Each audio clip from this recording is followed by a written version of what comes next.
And does it matter if you're just trying to play the song? I mean, it might matter if you're going. But the funny thing is, Paul McCartney said, like, everybody can play Blackbird, and they're all playing it wrong. He goes, there's nobody who plays it right. So, but like if I do this,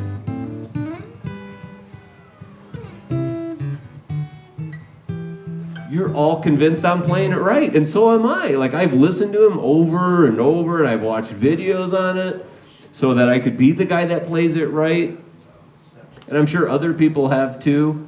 And none of us are probably playing it right, and it doesn't really matter. So don't get hung up on the little things, okay? If you don't know a C, so this whole thing is, I gave you two really easy chords. On this sheet, we have C add 9. You're going to see that stuff. Like, I could go into the theory of what's a C add 9? Okay, well, a 9 is actually a 2. All right, that helped. What? This is worse than algebra. At least a 2 is a 2, you know? A 2 is a 9. Why? Because it's 1 above the root, and an 8 is the root. That doesn't help either, okay? So it doesn't, like, we could get into that, and if you're like, oh, I really want to know that, great. We will have a basic theory class for free. That will be coming next. If you really want to know, we'll help you. I've got some really cool people lined up, and it's kind of going to be like music theory for dummies, maybe. That way I can understand it. So what I'm saying, though, is, okay, that says C add 9 with every rose has thorn. But if I played a regular C that you just learned, like not the one I showed you, but the one that you've been learning. So does anyone want to volunteer to sing the song? Mary, is this... Look, that worked, right? It works. The C works. If we do it like just like every night has it works.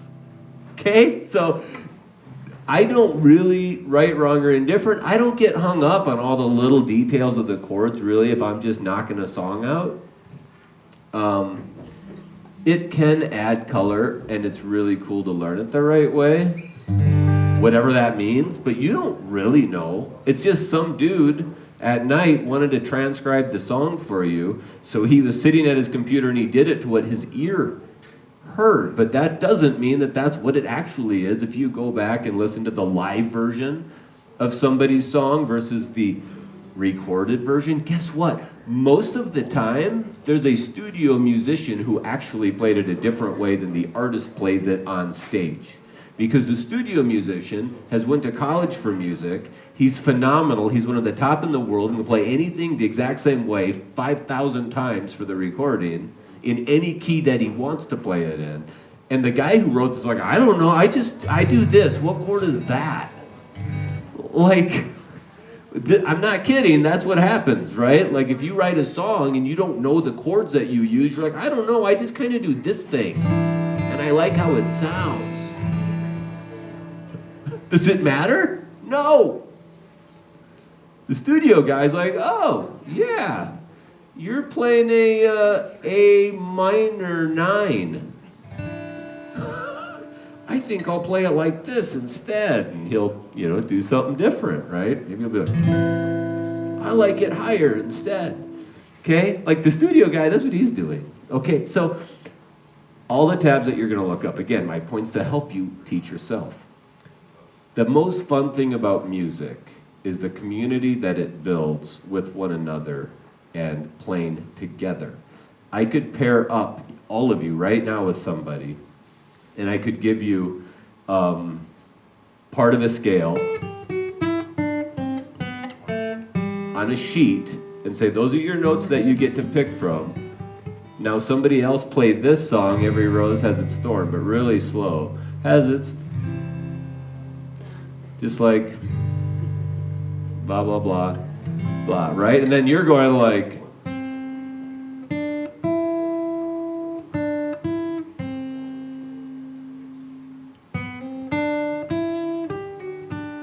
right? And together, go ahead and play a G and a C for me. Can I pick on you? Play it as loud as you can. Keep going. But only do this. Go. As it's. Keep going. 2. Keep going. Up. We're not in 2.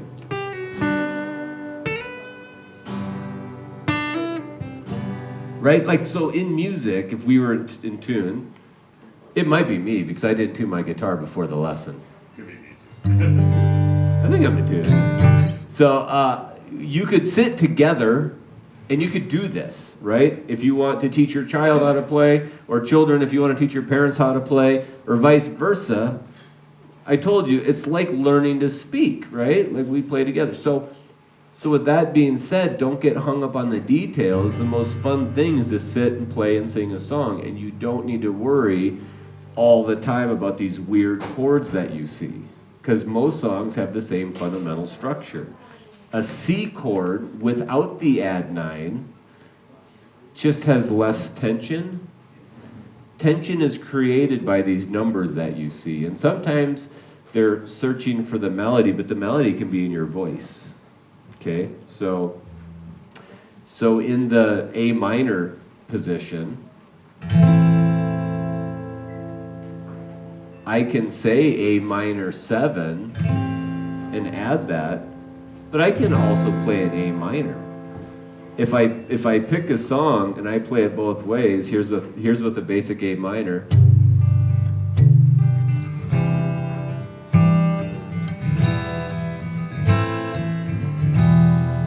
Now I can go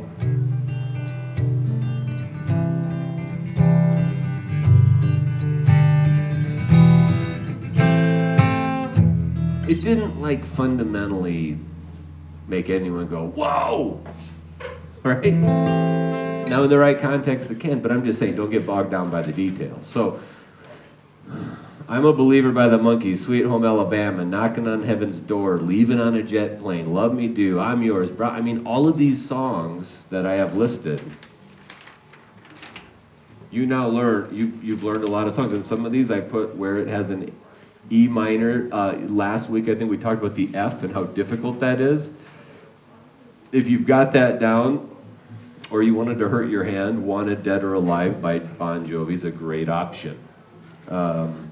Knocking on Heaven's Door by Bob Dylan. Oh, we actually put Heffen's Door. That's a different version. I think it's German. So that's an A minor 7. An A minor 7 can be played if you just leave out that middle note on your chart. So the middle, which would be the 4th string down, if you left that out, you can just leave that out and that works, okay? That's not on your sheet, that's free. We usually charge for that one. You're welcome. You can add your pinky too, but that's down the road, okay? But again, it doesn't fundamentally change the song. Okay, so again, all of these chords, all of the notes, I want you to think about this, 6 notes. Do you play 6 notes in your right and your left hand on a piano? No, you don't have 6 fingers.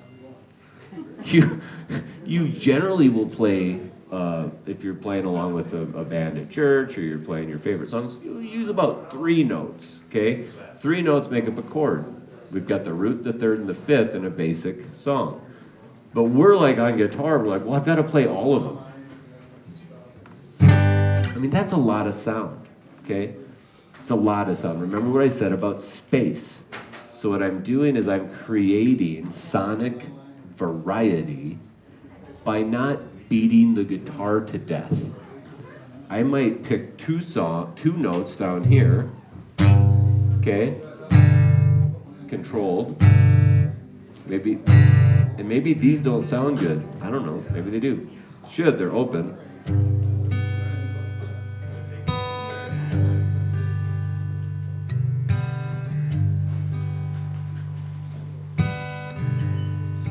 Okay, whatever you feel.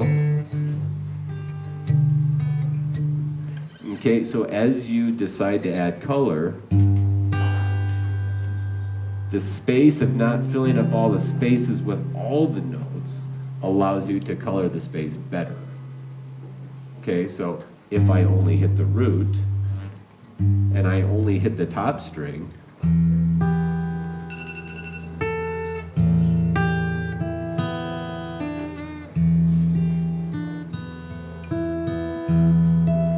okay, and a lot of blues guys would do this, and they'd pick something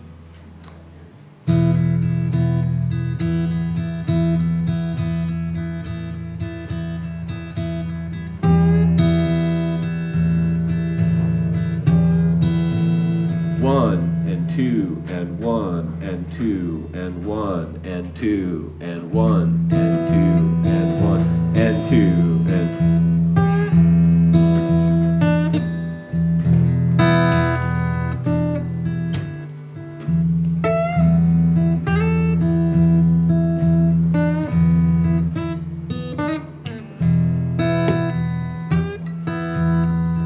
I mean, that's really exciting.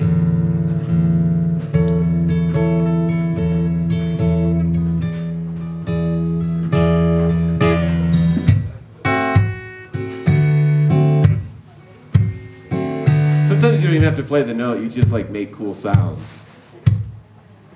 And it works. Got it? Like, space is the most important lesson to learn in music. So, don't get bogged down and frustrated with the fact that you're like, your hand's out of control. Do less and you'll sound way better. And don't beat all the strings to death, just play some of the strings. Don't think you have to play all of this nasty F. You don't have to play it all.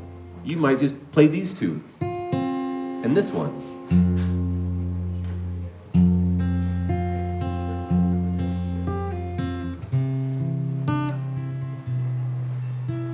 I played very few notes, okay?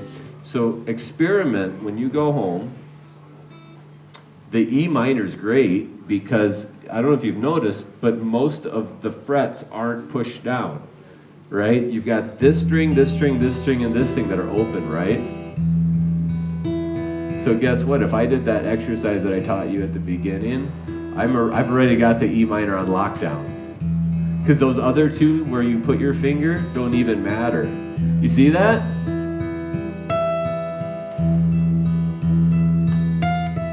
Right? And I can play.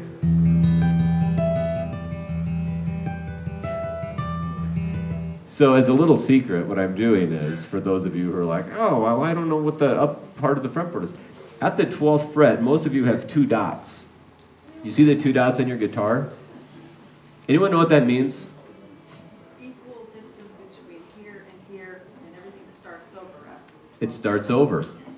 It's the octave, right? Remember that word octave, 8 notes up? It's the same tone. You hear that? Dude. Got it? Just like this. Hear how all those notes are the same? It's the everything starts over. So if I put my capo, some of you might have capos, remember the capo thing. If I put my capo up here, then this, if it's on that 12, it's the same as this. And like technically everything I know starts over again. So if I put a capo up on the 12th fret and I played my E minor,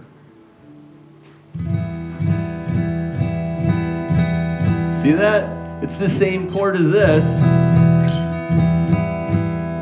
but it's like I started over again. So whatever I put here, I start over and I can re-envision it. The C chord, I'm going to do it like this. The C shape that you play down there, see how that works? It's magic. You now know twice as much of the fretboard as you knew before. You are welcome. So like all of this stuff that you see, people get really intimidated. They're like, I don't need a cutout. Like, well, why not? After that, it gets easy again. If you got this scale down.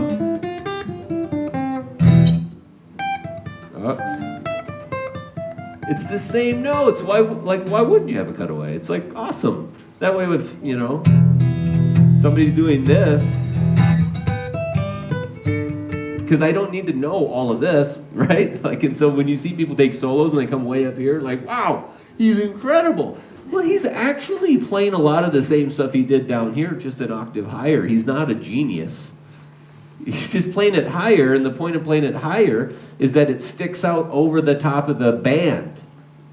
Because the band's all singing, and they're all down in this register, and like it gets lost. The bass player's down here thinking people care. The drummer's all over here. So you gotta like really stick out in the mix. And then you make some faces, and people are like, yeah, he's good. Okay?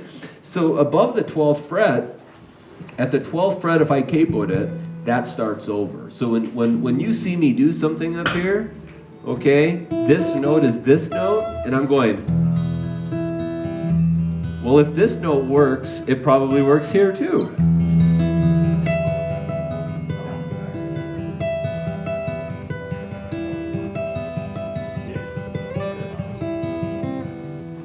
Okay, so there's the mystery of guitar unfolded in 3 seconds. All right, so that's the end of the lesson. Hopefully you found that helpful. Hopefully you can take, and I'm trusting that you have a computer to look up Ultimate Guitar and the lessons of those other songs. They're super fun, easy to play. Use space. Don't get bogged down and frustrated with having to play all the notes. Just take it easy. And yes. I have a question that some other people might have. On Wonderful Tonight, it starts with a G chord and then D and slash F sharp. What does that? Great question. I was going to go over that and I forgot. That's very important. Okay, that's all over the place in tab. And basically what it means, the implication is, when it says D slash, so the question for people who didn't hear it, if I'm seeing a note as chord, it says D slash G or D slash F or D slash, whatever. That means it's a D chord over an F sharp. Now, if you know what is that what this one is? Yeah. If you know what an F sharp is, that's great. Play the F sharp. Now here we got E, F, F sharp. So if I hold that F sharp down, You're adding that. I'm adding it to my D, but it's kind of irrelevant. Now it does shape. Now because the F sharp, okay, A, B, C, D, right, E, and F sharp is actually the third of the D. It's the third. So traditionally, the reason, for those of you who want your brain to hurt this morning, when I say a D chord, that means the root is the D. So I start with D and I add the third and the fifth. D, F sharp, A, okay? But to change the fundamental feel, they're saying, hey, let's highlight the third as the root. It's inverted.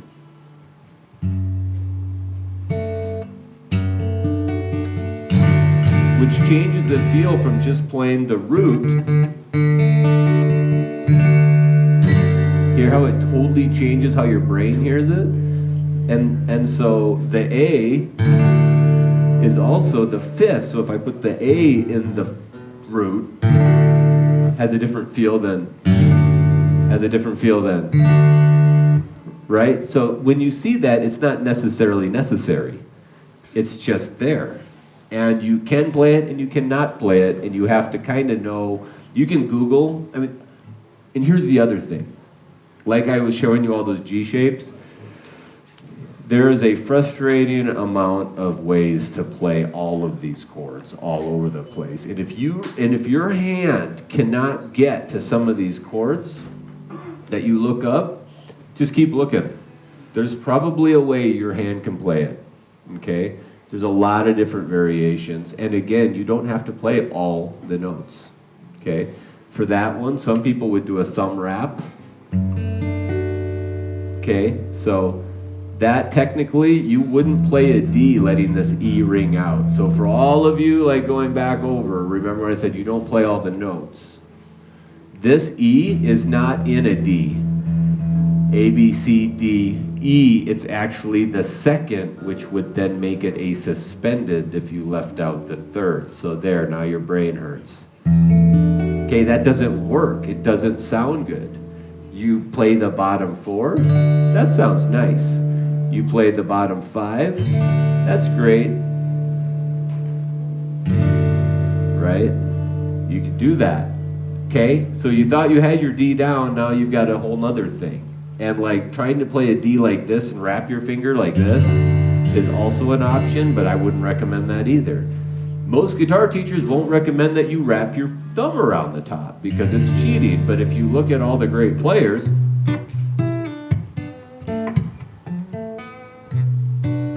right, like they're doing that, they're wrapping their thumb. Why? You figure it out.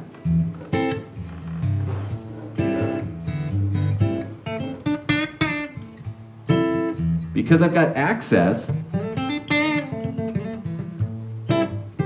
right? My fingers are in that position. Remember back, one finger for every fret, right? Man, I just went down a whole rabbit hole. I apologize. Golly. Good thing these are free. There's no money back.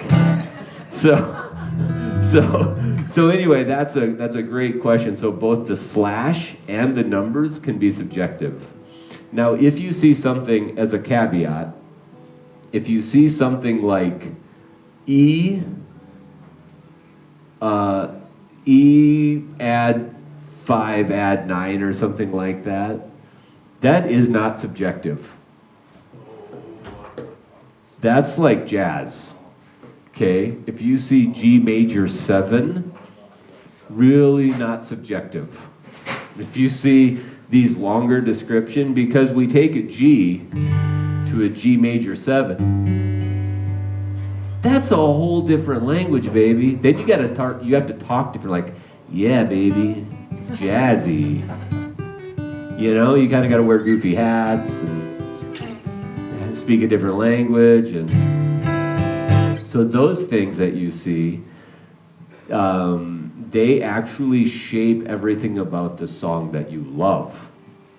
So as a caveat, when we're seeing these really basic American songs that say A2, A9, those shape it, but when we're in jazz and you're playing shapes that look like this,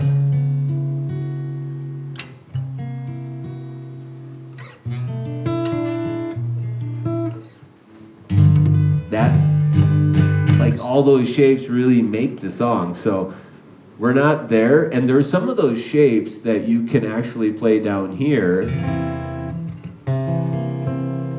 that are beautiful, and so you can look those up in the open position. But that is just, I guess, part 2 of what those little things mean. And they all have purpose behind them. So when you see, oh, well, it's A flat 9 or whatever, A add 9, the 2s and the 9s. Remember, if we go back to that, there's 1, 2, 3, 4, 5, 6, 7, 8 in an octave. 1, 2, 3, 4, 5, 6, 7, 8, right? The 2, 1, 2, it means that's the note that I'm intending you to play. If it's a 7, that's the note. So here's my chord. Hear that? Or, right? So that's what they're doing. They're saying, like, here in the range of your options is the tone of the scale that I'm hoping that you highlight. Right. And so sometimes when we're doing melodies, if you're sitting at home playing a song like Amazing Grace,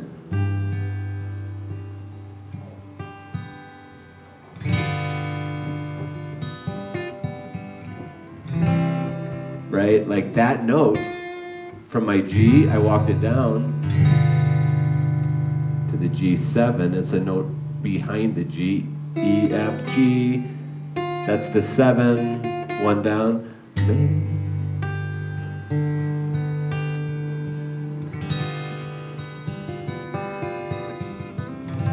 By the way, you guys can also all play Amazing Grace now in the key of G, because it's G, C, D, E minor. G,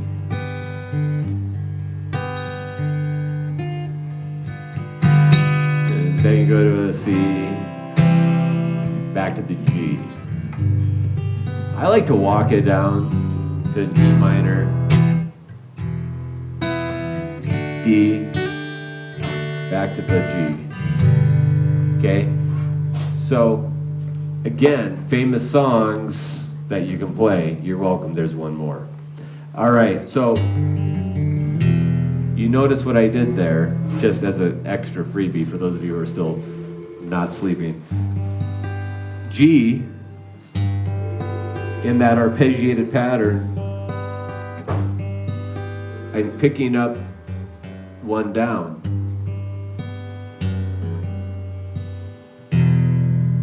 To my E minor. G, create space, walk down. You hear that a lot in music.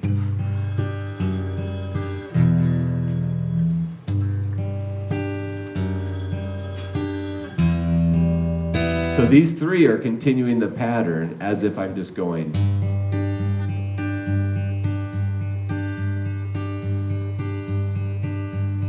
So one, or thumb, one, and then I'm pulling off the bottom two here.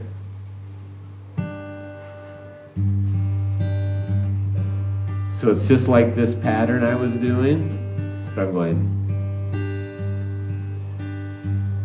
But then I'm and ending on my E minor, and it's so cool. And you can do that with all the shapes that you have. If I go up to the C,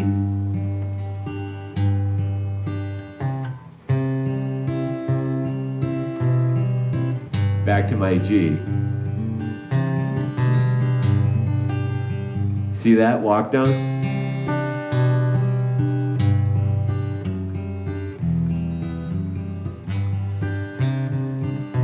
And you've heard that music, right? Like you hear those things. You're like, I don't know what that is. How they're so good. Well, they're just walking around on the fretboard while they're getting to the next note. We talked about those transitions. So in the C minor from the G, and you don't have to walk it.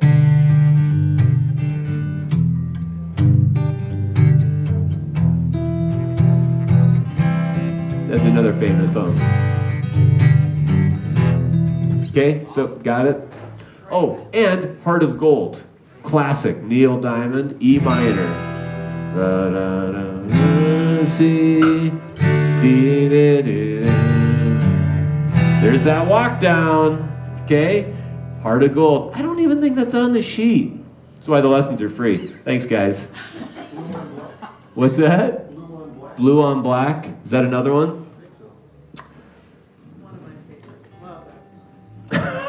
I mean, there's so many. I mean, I picked like a handful, right? Like, it's amazing. So, there you go. Thank you. Yeah.